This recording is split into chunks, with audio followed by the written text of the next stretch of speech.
Dans l'ensemble, il n'est pas d'origine immigrée au sens de l'Afrique du Nord.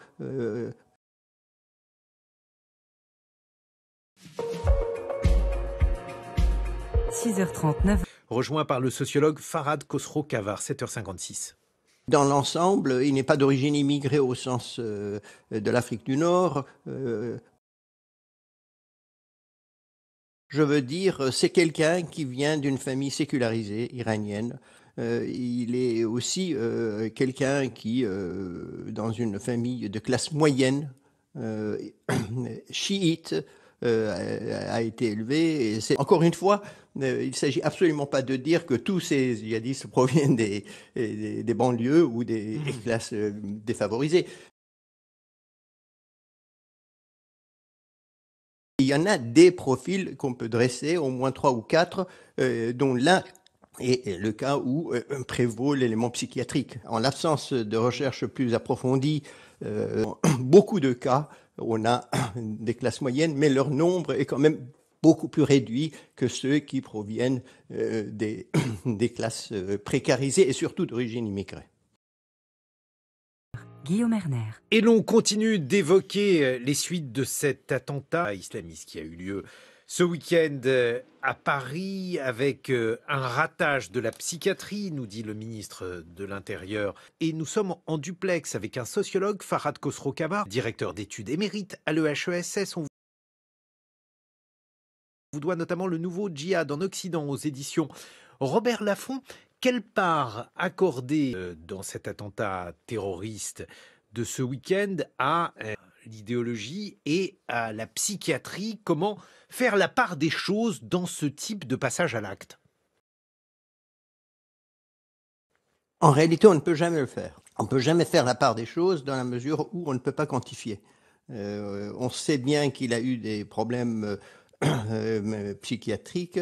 On sait aussi qu'il avait été radicalisé idéologiquement au moins à partir de 2015. On sait que l'élément déclencheur, du moins en l'absence de recherches plus approfondies, c'est la guerre Hamas-Israël. Ces éléments, si vous voulez, se prêtent main forte. Mais on ne peut jamais affirmer que l'élément psychiatrique y est pour un pourcentage défini ou que la radicalisation ou l'idéologie ou l'islam. Bref, on est dans une sorte d'articulation dont les éléments ne peuvent pas être isolés. Ou sinon, on affabule.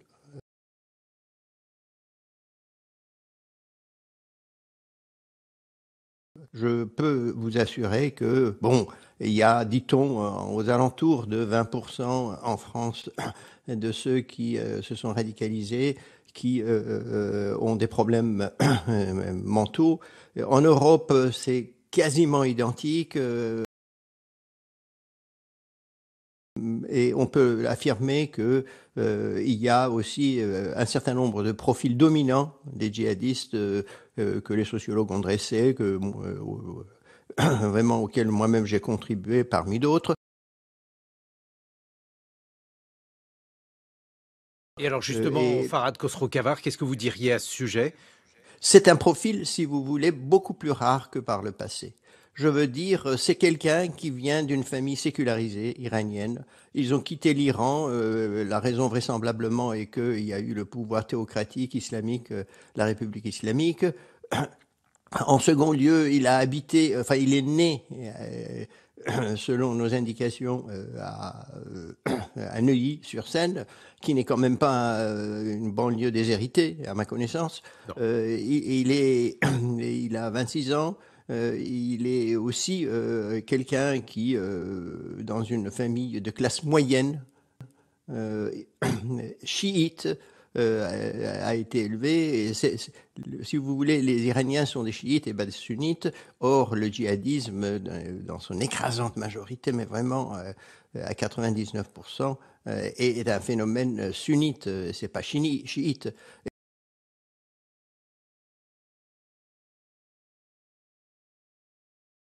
Et par conséquent, il y a un certain nombre de points sur lesquels il s'écarte du modèle dominant.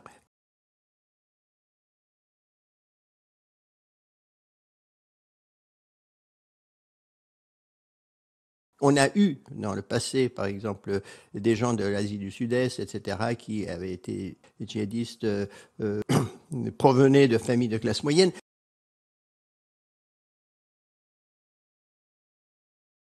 Mais dans l'ensemble, il n'est pas d'origine immigrée au sens de l'Afrique du Nord.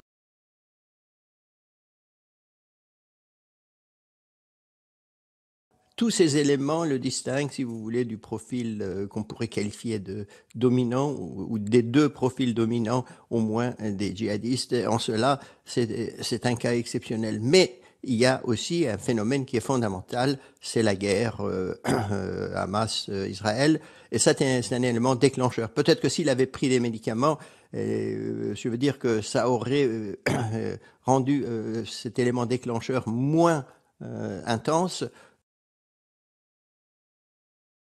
C'est possible, mais disons que cet élément déclencheur risque par la suite aussi, même des gens qui n'ont pas de problème psychiatrique, se révéler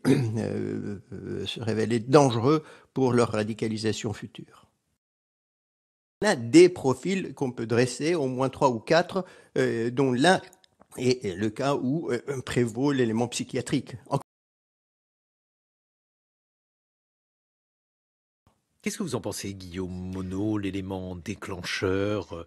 Est-ce que justement la manière dont le conflit au Proche-Orient semble avoir pesé dans la décision de cet homme?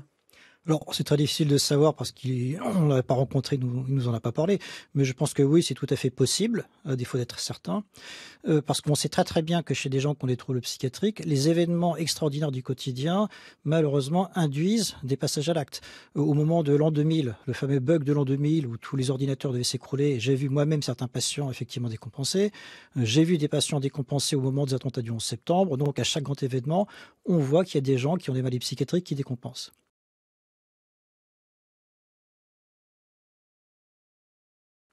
Maintenant, là où je suis plus circonspect sur la question du profil de ce monsieur et la question du profil général des djihadistes, il n'y a pas de profil type, hein. Je veux dire, on sait quand même aujourd'hui que la plupart, en tout cas en France, la plupart donc des candidats terroristes, djihadistes et autres, ce sont des gens qui viennent des classes moyennes. Je veux dire, c'est absolument pas lié à des conditions socio-économiques. Il y a, de même que le terroriste n'est pas lié à des conditions socio-économiques. Je le rappelle simplement pour mémoire comme exemple, c'est que Mohamed Atta, qui était le chef du commando des attentats du 11 septembre, avait un doctorat en urbanisme de je ne sais plus quelle université allemande. Alors justement, Farhad Khosrow-Khabar. Je ne suis absolument pas d'accord. Pour chaque cas de classe moyenne qu'on peut citer, on peut citer au moins 10 cas de gens qui sont dans une situation de précarité, qui se sentent agressés, humiliés du fait de leur origine sociale, etc. J'ai pas dit le profil, j'ai dit des profils.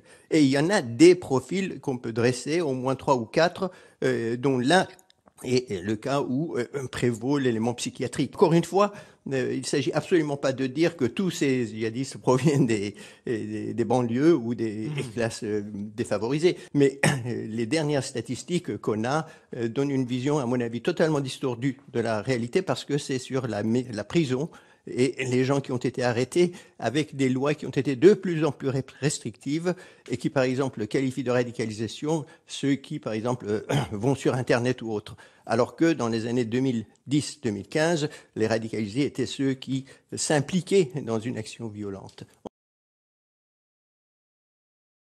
Bon, je vais essayer de vous expliquer pourquoi ça ne fonctionne pas, son raisonnement. C'est parce qu'effectivement, les lois ont été de plus en plus restrictives, donc on a effectivement condamné des gens pour des motifs de plus en plus anodins, de plus en plus bénins, des motifs de plus en plus vagues en réalité.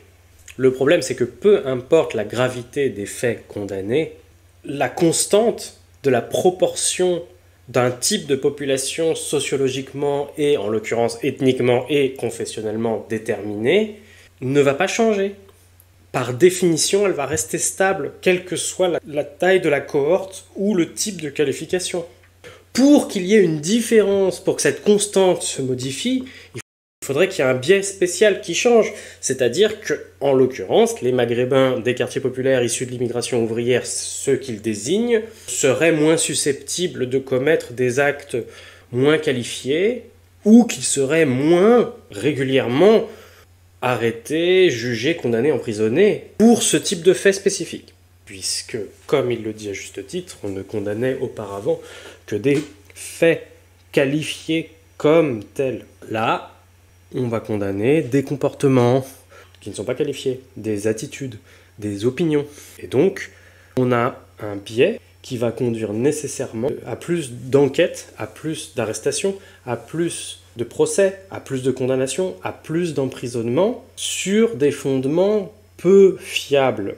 Et donc, ça laisse libre cours pendant toute cette procédure à plus de biais irrationnels et intuitifs de la part de toutes ces institutions. Or, c'est précisément de cette manière-là que la seule constante qui vaille va changer. La constante qui dit qu'on aura une grande proportion de Maghrébins, elle ne peut que grandir face à tous ces biais, puisque cette constante, elle est en réalité en grande partie conditionnée par les biais ethnicistes et racistes de toutes ces institutions. Donc cette constante ne va pas diminuer à mesure que les actes condamnés seront anodins, elle va augmenter.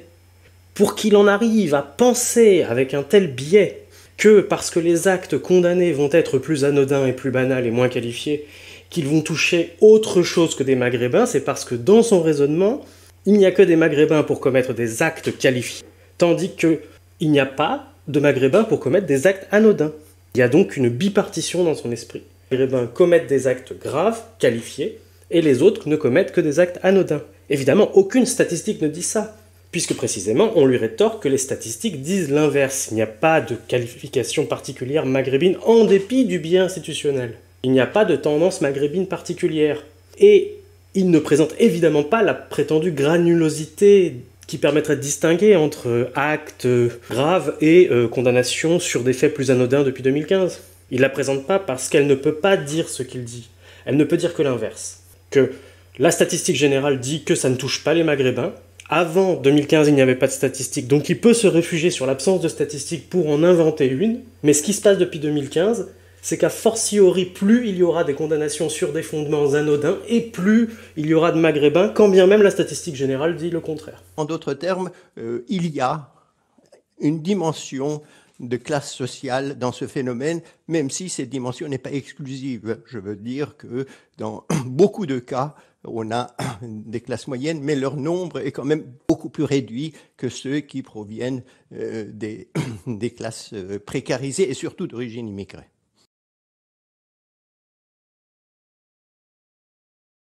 Mais dans l'ensemble, il n'est pas d'origine immigrée au sens de l'Afrique du Nord. Les Iraniens sont des chiites et des sunnites. Or, le djihadisme, dans son écrasante majorité, mais vraiment à 99%, est un phénomène sunnite, c'est pas chiite. Aujourd'hui, Farhad Khosrow-Khavar, il y a évidemment un débat en France pour savoir comment on peut mieux surveiller ces islamistes, les empêcher de passer à l'acte. En tant que sociologue, qu'est-ce que vous pourriez dire à ce sujet? Qu'est-ce qui vous paraît pertinent sur ce débat?